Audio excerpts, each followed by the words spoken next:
to come back to the Salton Sea one more time before we left. When I first started this video, I had no idea what an actually huge issue the Salton Sea is for California. Look at this.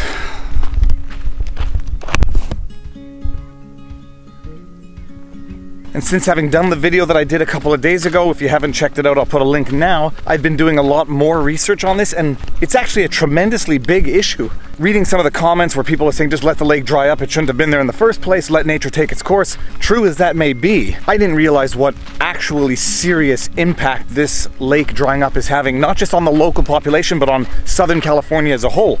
Wow. You imagine that when a lake dries up, the water evaporates, but the minerals don't.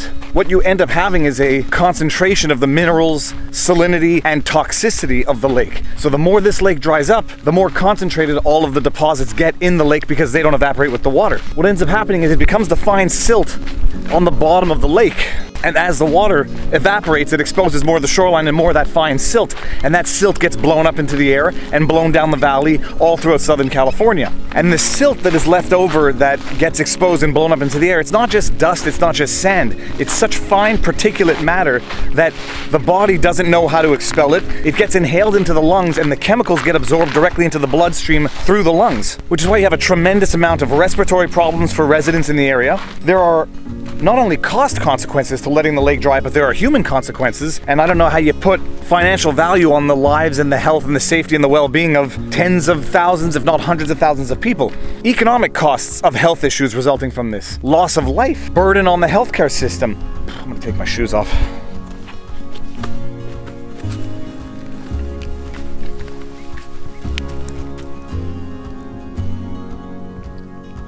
And I don't want to put property value anywhere near on the same scale of importance as human and health issues.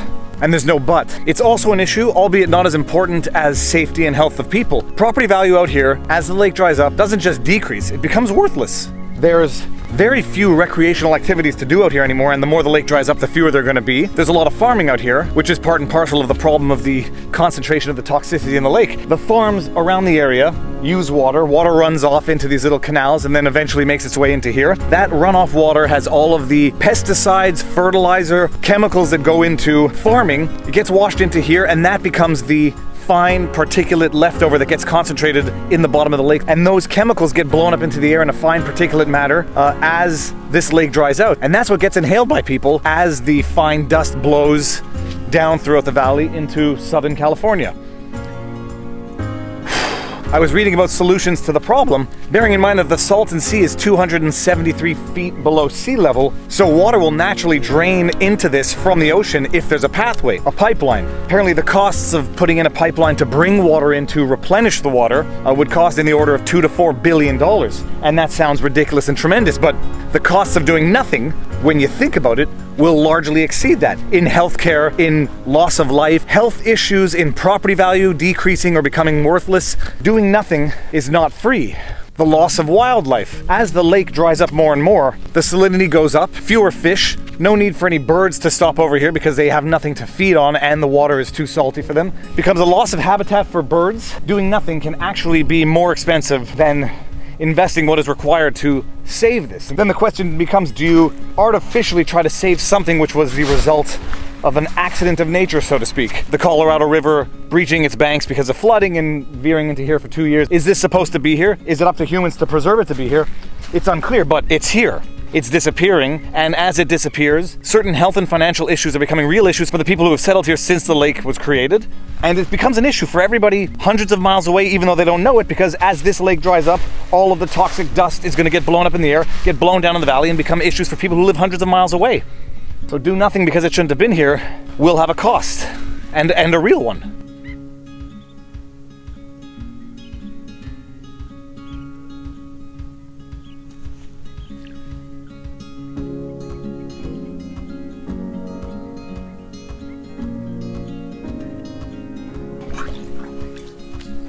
For anybody not living in the area, this can easily be perceived as being strictly a local problem, when in reality it's a problem for the greater Southern California. And then the question is whether or not there's a political will even to find a solution to this problem. And then it's always that question, do you artificially preserve something which may have been a wonderful fluke of nature, or do you let nature take its course? Imagine there used to be boats, yachts, water skiing. I'm at the yacht club. This is the North Shore Marina and Yacht Club. Eerily quiet. Among the solutions, you can reroute the Colorado River to feed and naturally replenish the water that evaporates out of here, except the concern might be that there's not enough excess water in the Colorado River to do that. You can create an inlet from the Sea of Cortez, and then the ocean water would naturally flow into here, given the fact that it's lower than sea level. You can pipe in water from the Pacific on the west coast of California. All of it would have a tremendous cost, but the question would be, what is the cost of doing nothing? From an economic, health, and natural perspective, this will just not be here in 50, 60 years, and it'll be effectively dead in even less time than that. Dead fish. This is the marina behind me. This is the Salton Sea, and this was the pathway to get out of the marina into the sea. I mean, this will give you an idea as to how much water has evaporated. You can see the posts where the marina used to be. I mean, it's amazing when you think about it. Property is for sale out here, but who is going to buy it and why would they buy it? Couldn't give the property away. Nobody's going to want to even assume the property tax, the maintenance, the utilities.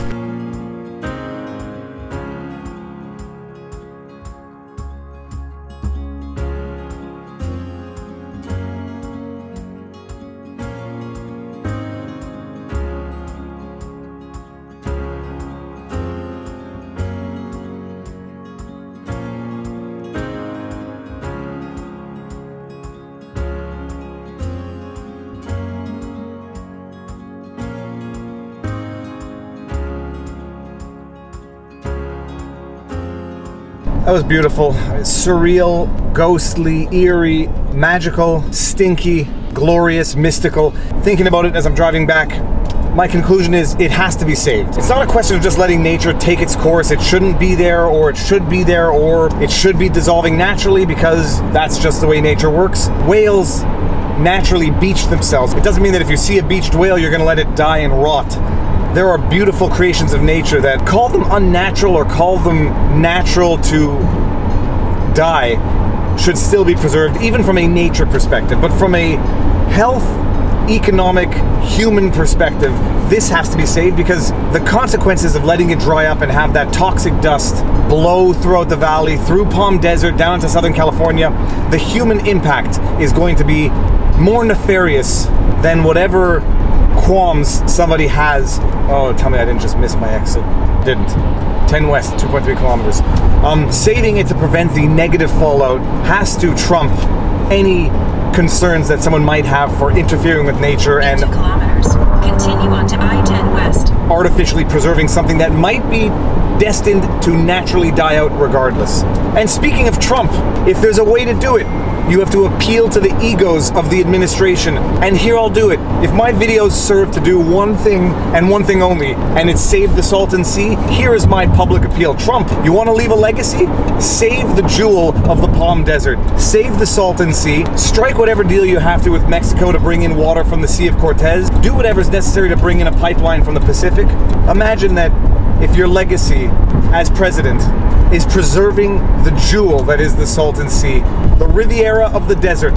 Continue on to I-10 west. Gotcha. And then in 50 years' time from now, it's a flourishing area, not only economically, not only from a recreational perspective, but from a natural perspective, bird sanctuary, fishing, In 16 wildlife. kilometers, take exit 134 onto Cook Street. I'm on the road. If that's your legacy as president, that would be one heck of a good legacy to make this project a priority. Okay, that's it. Like, share, subscribe, hit the notification bell, and peace out. Trump, get on this. It's amazing. Get out here. It's a diamond in the rough, and it would be a shame to let it get covered by silt. Peace out.